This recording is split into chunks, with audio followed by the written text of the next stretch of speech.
Let's start with Igor Sokolov. I'm giving you the floor. Hi, guys. Hi, Igor. Hi. Okay, I will start now.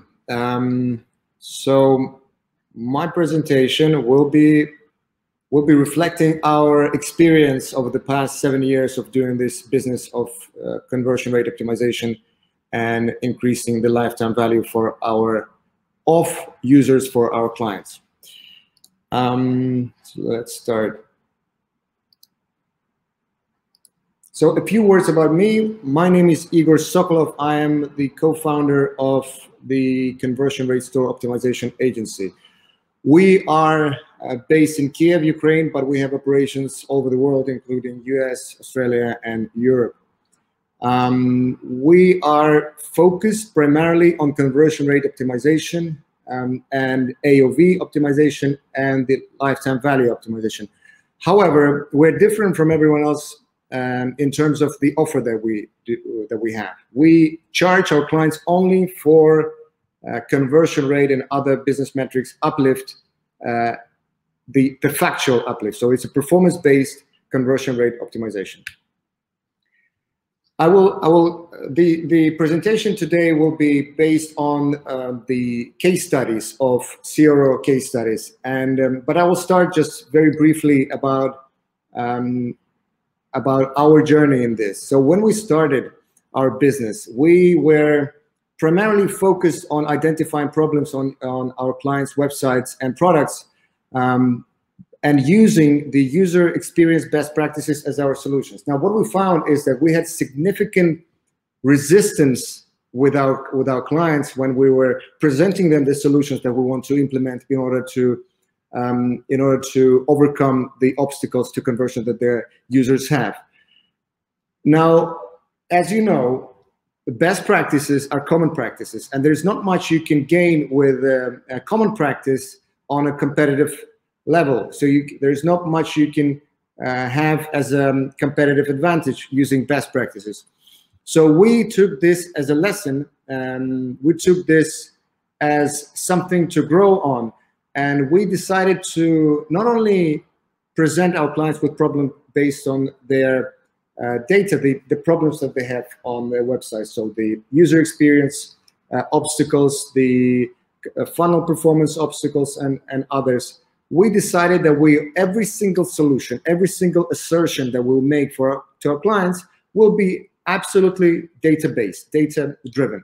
So every time we say, this is what we want to do, we explain why we want to do it. We show the results of the previous A/B test. We show the data behind this solution that we wanted to show. And what we also found, so as a result of this approach, we got very little resistance in the end. So we got a lot of trust from our clients because of that. But we also found that our A/B test win rate has increased substantially. So we're not boasting about this, but it's something that we take pride in, is that our A/B test win rate is on average about 50%. So every second, one of two hypotheses that we generate and we A/B test win and show conversion rate and other performance metrics uplift. But there is a point where if you work on a particular client like we do for a year or two or so, you meet a point where the diminishing returns kick in, and you have to plow more resources, more time, and more of your energy into providing this, into providing consistent and sustainable uplift for your clients or for your website if you work with one. Now, the problem with that is that the margin of the agency and the margin of, well, the profitability of the business declines significantly if you continue doing that. So we found that if we create a specific framework that would relate to that flow of identifying high quality hypothesis, then there is a big chance that we will continue creating strong data-driven hypotheses and successfully validating them through A/B tests. The other approach. So the first one is the CRO framework. We created this within our agency. It consists of about 85 different steps, starting from data tracking setup, analysis, and validation.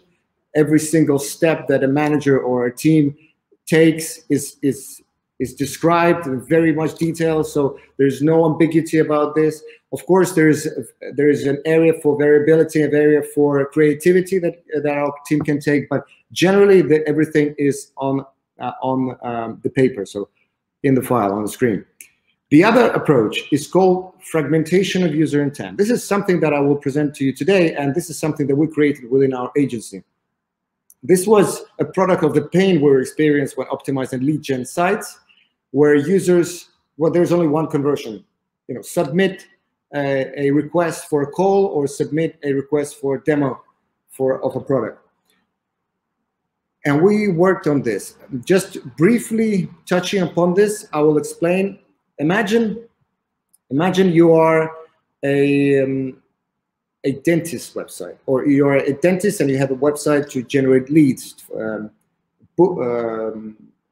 You need users to come to sign up to consultation or sign up to an appointment for a dentist. Now there is an appointment to a dentist. That's the only conversion. But users come there with one particular pain. They need to do something with their teeth. But there are different types of user intents why a user would come there. For example, one user will come because he has bad breath and he wants to get rid of that. He needs some help from dentist. Another user will come because he feels that, well, he can see that his teeth are of a bad state and he needs to do something about it. Caries is there.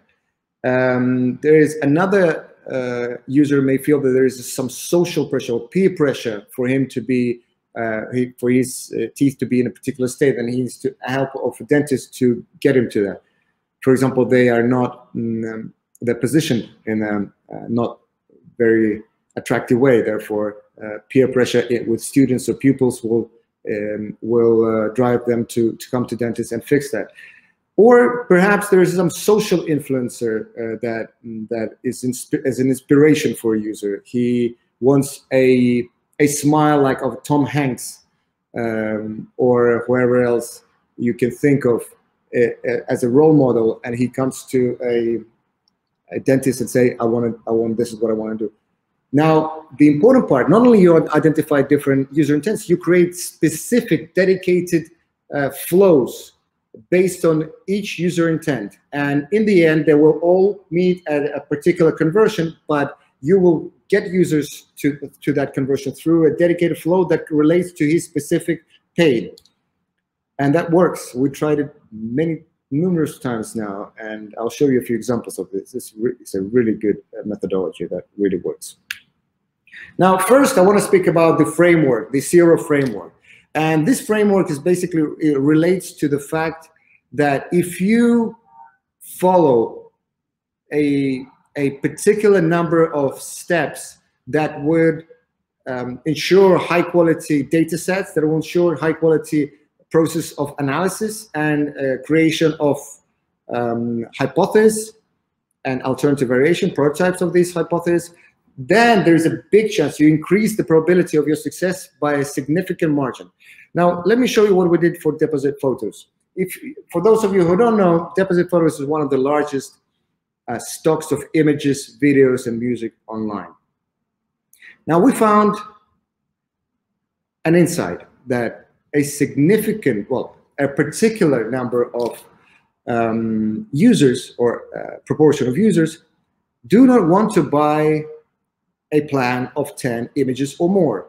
And all the plans start, well, the minimum plan starts from downloading 10 images. You have to pay for each, for that plan, and then you have 10 downloads to make. Or you buy a 50 plan. I'll show you the alternative variation. So here it is on the right. It starts from 10 on demand. There's a subscription purchase where users is charged every period, and there is on demand. We were optimizing this part on demand plan. So users the plans start with the minimum amount of 10 images, $4.99 per image. And we found that users say, I don't want to buy 10 images, I want to buy 3. So our solution say, let's offer a plan for 3 images. But what is the risk? The risk is that plan will cannibalize the sales of the others and will significantly reduce the AOV, the average order value. However, it is likely to increase the conversion rate because more users will now buy. This is a control variation. As you can see on the right, there is 10 images, 25 images, and 100 images. And the per image, concentrate on this, 10 images. Each image is sold for $4.99. We created an alternative variation where we introduced 3 images. The difference between them, between the 10 and 3 images in price, is only $7. So it's what was $49. Now 3 images are $42 US. But the difference in per image value is significant. So it's almost 3 times as high per image value of $14 as opposed to $4.90 per image in the 10 image plan, 10 images plan. Now, we understand that a lot of users would go to buy 3 images, but with the contrast, we wanted to make the there are 2 goals here. One is to get those users who wouldn't buy otherwise if they're not offered a plan with lesser number of images, to convert them, and 2, to create contrast in pricing, to make the 10 images plan look significantly more attractive because the price difference is significant. So the result was the following. We got a almost, well, 6.5% increase in RPU, which is average revenue per user. AOV increased by over 3.5%, and conversion rate increased by almost 3%. Now, the conclusion is the following, is that the relatively inexpensive plan will convert the users who wouldn't convert otherwise. And the potential decline in the AOV because of that sale is likely to be compensated by the conversion rate if you do it right, if you make pricing, if the pricing and the contrast is calculated. Let's move on to another client of ours. This is Ukrainian International Airlines, the biggest air carrier in Ukraine. Now, I'm not going to run through this in detail. I'll tell you the problem. The problem that we identified is that users were reluctant to buy tickets because of the COVID-19 pandemic. And they knew that the prices of the tickets change. So if they buy today, or say they buy in a week's time, for flight in a week's time, and the flight is canceled, then they're not very sure that they'll be able to buy and reschedule that flight with the amount they paid, because the prices change. So if they buy for $150 a flight to France, to Paris next week, and it's canceled, they're not, and if they need to reschedule to a couple of weeks later, there is a chance they won't be able to do this because the price will change, the price will increase, and that happens. And we found this feedback with the users on the website. So this is the area where this problem was most evident. Users were reluctant to buy here on this search result, ticket search result page, because they felt that perhaps it will be canceled, this flight. And what am I going to do then? Because I won't be able to cash this money back, because the money will be repaid in bonuses. But then I will have to pay more additional because the prices may go up. So we found this offer that that Ukrainian International Airlines was doing. This offer here, it says, Ukrainian International Airlines will credit the full ticket price plus 25% in case the flight is canceled due to COVID-19. And that's an unfolded version of it.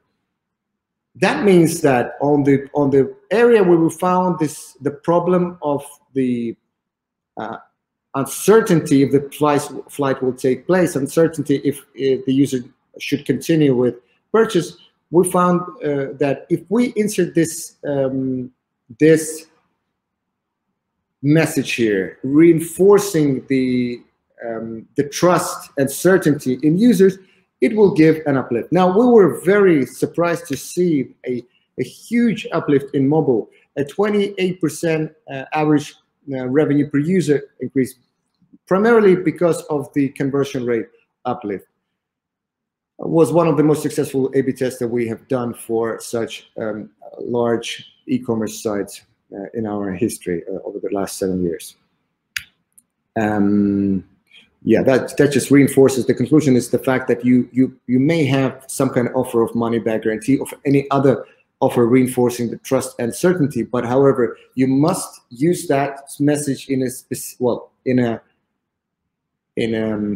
you must emphasize this offer at the right place at the right time, and that's what we did, and that's what happened, and the result we got. Somnifix is product is a strip for a mouse that allows to keep your mouse closed while you sleep, to reduce snoring, to reduce throat ache, and to improve the quality of sleep. It is a booming product, very, very successful product. Now, we found that some users were reluctant to buy because it is an innovative product that not many users had experienced any kind of experience with, and they haven't heard about such a treatment for snoring or such a treatment for improving the quality of sleep to keep the mouth shut while asleep, to breathe through the nose. The notion of the product is to promote nasal breathing. That's it, while you sleep. So we said, okay, what if we offer a free trial to those users who are unsure? It is a limited free trial, so we'll send them a small box with a number of strips, so they try it and they see how it works. Of course, we said that there is a risk that we will cannibalize our one-time purchases and subscriptions purchased online. It's a risk, but we calculated this risk through. So we said, okay, we're anticipating a particular amount of users to go into free trial that would otherwise buy on the site. Out of those users, that many users will continue the subscription, and that many users will cancel. Does it work? Yeah, our calculation proved that it worked. Then we tried it on the site. So this is a control variation. You see, there's get Somnifix, buy Somnifix. That's the same CTA, leading to the conversion flow into buying this product. We added this button here, try for free. And this try for free generated a pop-up which explains how the free trial works, when the product will be delivered, and when the free trial will be charged. So user must then leave, after this pop-up, input the details of his credit card, and off he goes to a free trial. He gets the product delivered, tries it, and we're happy to say that so far more than a half, or around a half, is continuing the subscription. So we're 50%, over 50% subscription purchases after the free trial, which is a great result. I cannot disclose the LTV uplift, is down to our NDA. However, the conversion rate uplift and AOV decline in this case is the following. We have a 14.5% increase in conversion rate and 10% increase in AOV. All together, this has given a substantial increase to the to sites' performance and sites' revenue per user as a result of increased lifetime value from subscriptions.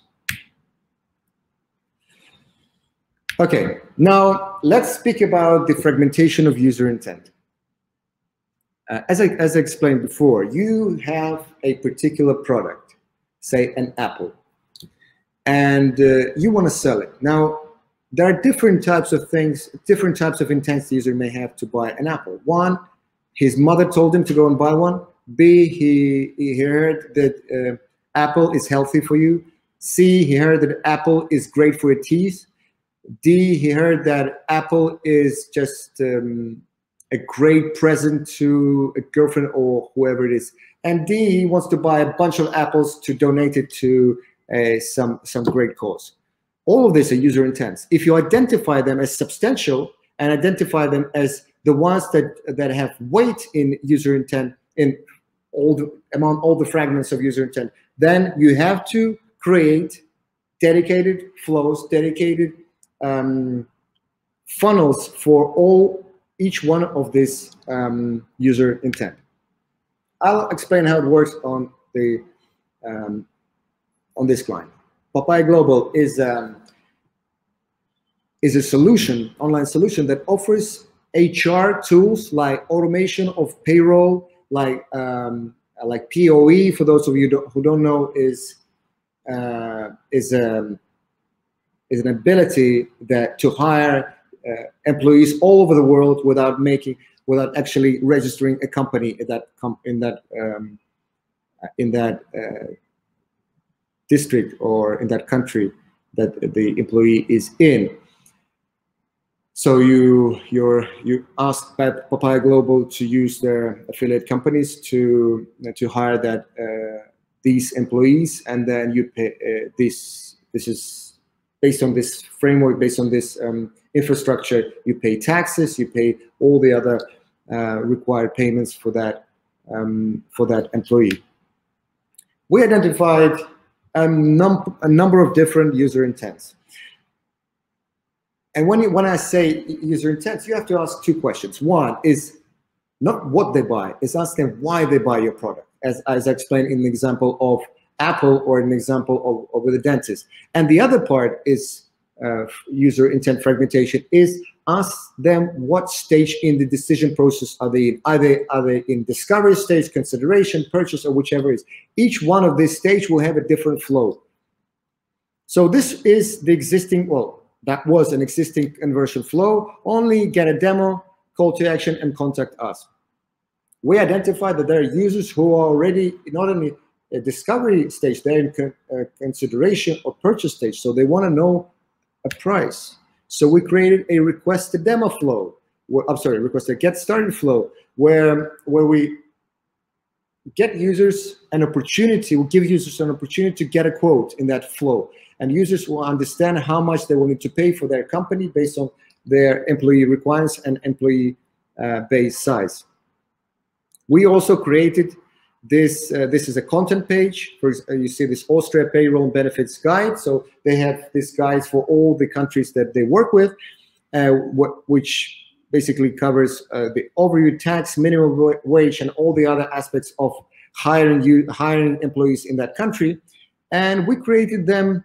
For them, we created various flows. We said, okay, there are some users who want to know how to use Papayglobal to comply with local labor laws. Okay, let's give them this flow. There are some users who want to segment by product functionality. So some users want to hire employees globally, some users want to pay employees globally, and some users want to manage contractors globally. Now that's a very different user intents, very different types of solutions that they need, and therefore each one of them would have a different direction, a different flow that relates to that specific user intent. And some users are already quite confident that they understand what the product is, and the necessity of it, and the methodology behind it. So we can go on and offer them a hard conversion, discover the best-in-class payroll solution, and they go to get a demo conversion funnel. This is a blog page. Again, we use that the product segmentation technique, and we also offer them this soft conversion, learn how to comply with local labor laws, and discover the best in class.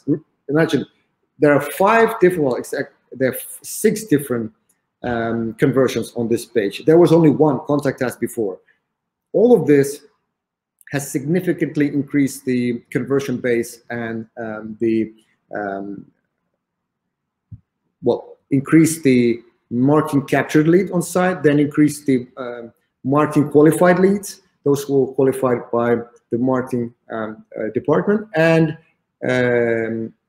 as a result, an increase in number of sales qualified leads that already put in contact with the sales department.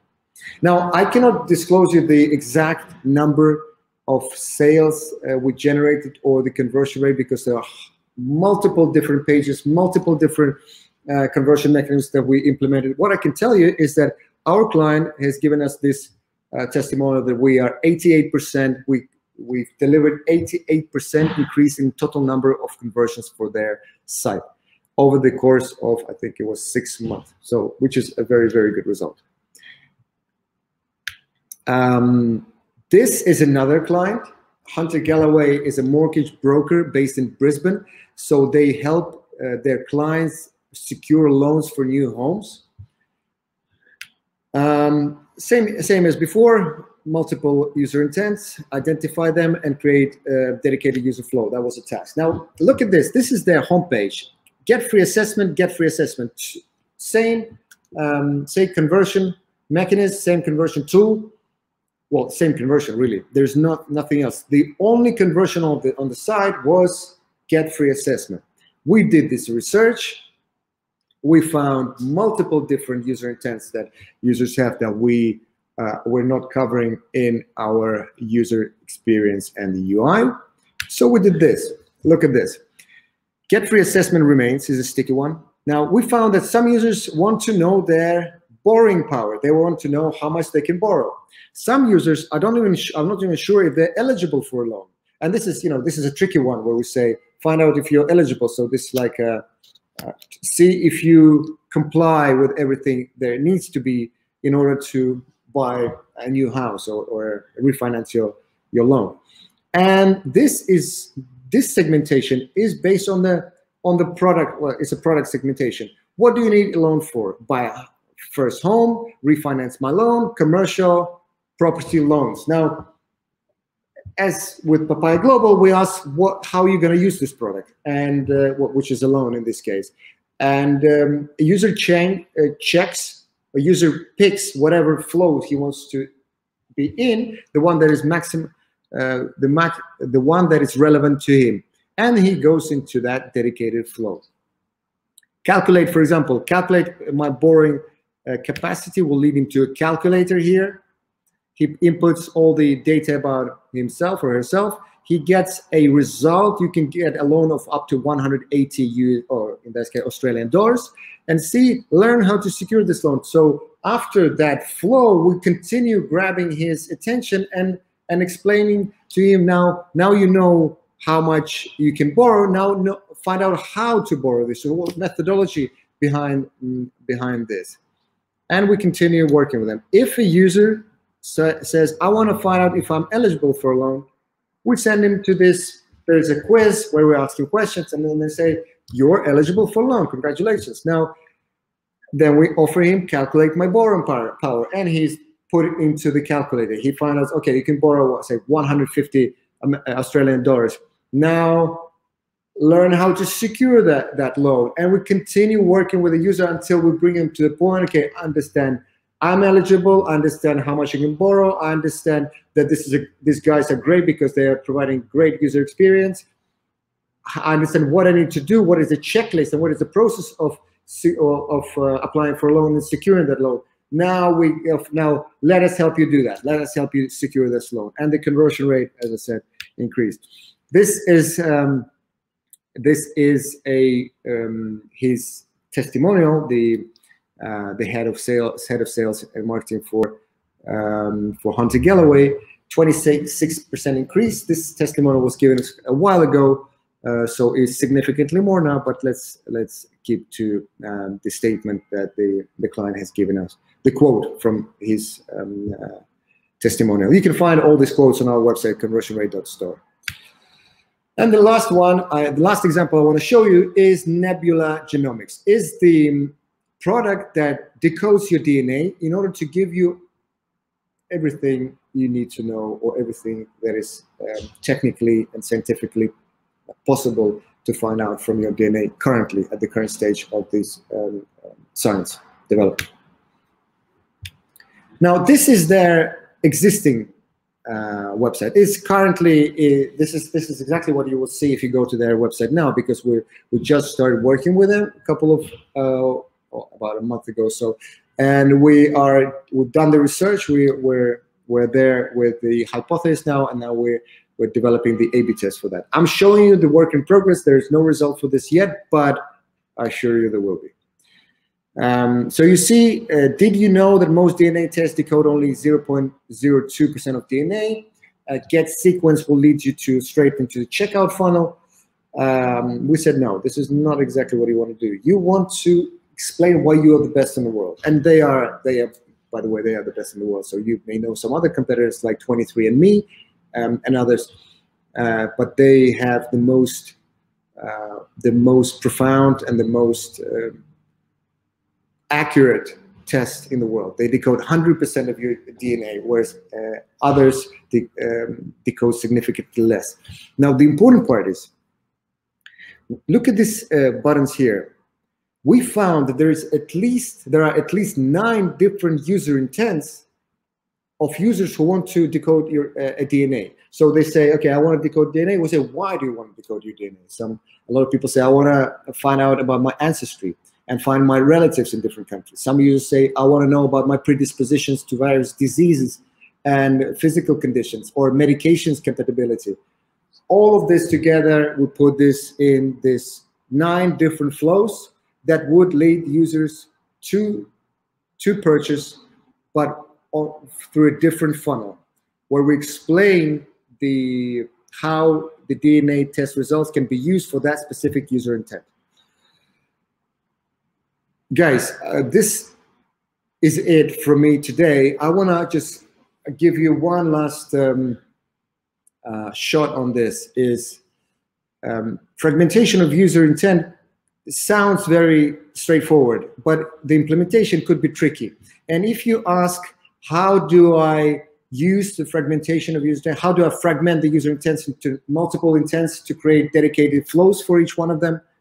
I will give you this. You have to ask just 2 questions. Why they buy your product? Remember the example was with Apple or dentist. And then what is the stage you are in making this decision of purchasing a product? You have to understand, remember the example of the Hunter Galloway, the mortgage broker company, that you definitely have, and you need to have an understanding of where user is. If he's in the research stage, provide one flow where you explain the necessity of this product and how helpful it is. If he's in consideration stage, different product. If he's in purchase stage, different flow. If you do this, if you spend significant or sufficient amount of hours in this, you will understand how to segment this, and you will understand how to create an effective flow. And I guarantee you will see very, very good results in this. Thank you very much, guys.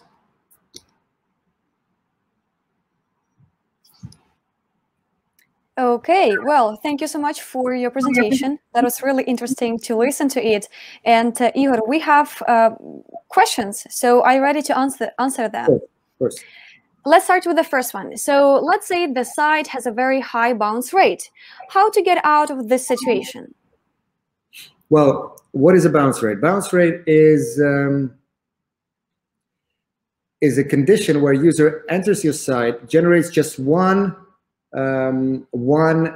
hit, which is a page view hit, and doesn't generate any other hits. So event hit or any other interactive hits. Now, we just had this problem with one of our clients, and what you have to do the following. You have to increase the engagement on this page, and you have to increase the scroll depth of this page, and you have to implement different elements, engagement elements on this page. So how would I do this? And this is something that we're just currently doing. We know that works well.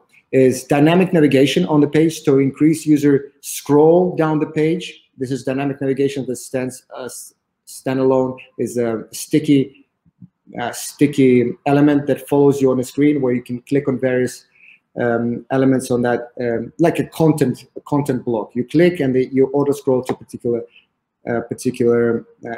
element on the page.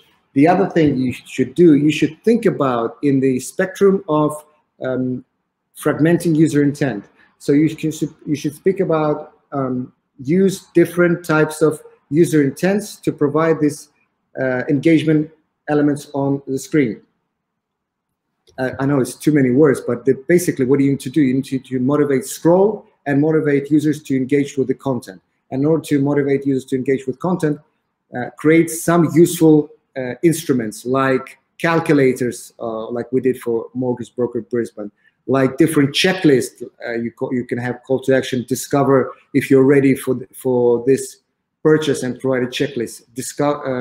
Create a call to action, discover the process, how to secure a loan, for example. And by clicking there, user has already generated additional interactive event, and that will reduce the bounce rate and increase engagement. Okay, that's a very nice answer. Well, let's keep up with the others. So, does the background color affect the conversion of an online store if you change white to black? That's a funny one. If you read blog posts of various different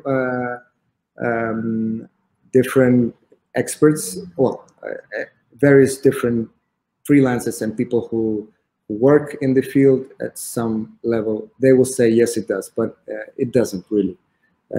Remember, the smaller the change, the smaller the effect. If you want for it to be useful, the color of the button, you should change the copy in the button, the unique value proposition, the different elements around this with secondary unique value proposition, and you have to explain what will happen, what value a user will get as a result of clicking on that call to action. If you will do all that you will increase the interaction with the CTR with this element, with this button. But there is no guarantee that the user won't fall off on the other stages of the funnel. So it has to be a very thought through funnel with a high motivation to click on that particular button. Okay, accepted. Thank you. The next question is, what CRO tools do you usually use and you can recommend to our listeners? Tools, you mean SaaS tools for analysis and tracking? For CRO tools. Well, number one is Google Tag Manager. Number two, okay, I'll just walk through them.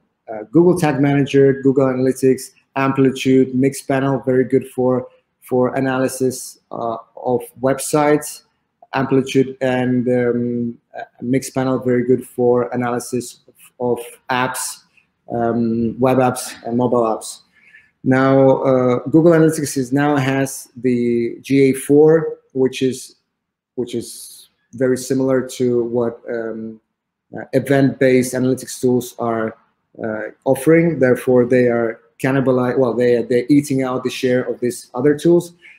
I would always focus on the following. So you need to have a tool for qualitative data analysis, which I just said, these three, and there are many others, but these three are most widely used by non-data scientists. If you need to be very, if you need to dive deep into the analytics, you need Tableau or R, but otherwise this will be sufficient. Hotjar is a good one for video session recordings and surveys. Corelow is great for surveys. You need to have some kind of tools like Browser Stack or cross-browser testing for bug fixing and to QA of your site. Definitely one of the tools for A/B testing, which is, well, Google Optimize is great, but however, there are more sophisticated ones like Optimizely, Convert, and others. But their downfall is that they're quite expensive. Not the Convert or VWO, but Optimizely is very expensive, and they don't provide there is no a default integration with Google Analytics. So there will have to be some kind of integration done, which sometimes is quite tricky. All of this, but and many more, but I'll stay on this. Okay, cool, thank you. Then we have kind of like a case study question. So, while putting up product on the website, what's the best way to put them in terms of pricing? Low to high, high to low, or a mix? Or an offer besides a high price product? You see, it's a question, this is a question what I'm quite often asked. And the answer to this is whatever your data says. If you make any decision based on your gut feeling or based on a suggestion of your friend or relative or whoever else it is, then it's a guesswork. Or let's do that because someone else said this or because it's a best practice. Remember, what is a best practice is a common practice. What is a common practice? Everyone else does. If everyone else does this, you won't be any different or any better than anyone else. So you have to base this on your data. Whatever is clicked on more, whatever is giving you the highest margin, whatever is bringing you most customer base, this is where this is how you should sort your products on your product listings. Okay, thank you. And the last question, please show us how to do the research for user intents. I assume you use surveys, or can you show examples?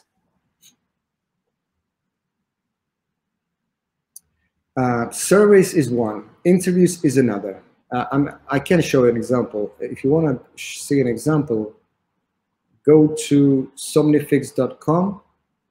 In mobile, now desktop also has this survey now running. And go to product page, and in desktop, use the exit intent. So move your mouse cursor outside of the browser, and you will see a survey. Go through this, and this is only a small part of the user intent research, but nonetheless, it's a very important one. Or if you're on mobile, wait for, I think it's 20 seconds, and you will see this pop-up appear, will ask you questions. So it's surveys, online surveys, it's interviews, user testing. So sometimes we hypothesize that this product may have this kind of user intents. Let's test it with a potential client. And we test it and we ask user, where would you click? Which flow would you follow? And if we see that users are going through all the flows that we prophesize, one will go through this flow, the other through this flow, the next through this flow. So say they're all interested in this flow. So this is how we pre-validate our hypothesis before the A/B test. Okay, Igor, we have one more question, if you don't mind. Sure. So if your conversion touch points are more than 10, what would be your advice for returning visitors? A completely different website experience? Hold on, if your conversion touch point are more than 10. What is a conversion touch point? If you give me this, if you formulate this in a different way, let's see whether the audience can help us with this. In a term related to conversion rate, AOV, or other metrics. If your conversion touch point, I'm not sure what the person is asking. Okay, so maybe we'll just give more time for our audience to make questions, and in case they really want to get the answer, we will be able to get in touch with you in the future, and maybe you will answer that in a written form. Thank you, guys. Okay, thank you so much for joining. Bye-bye.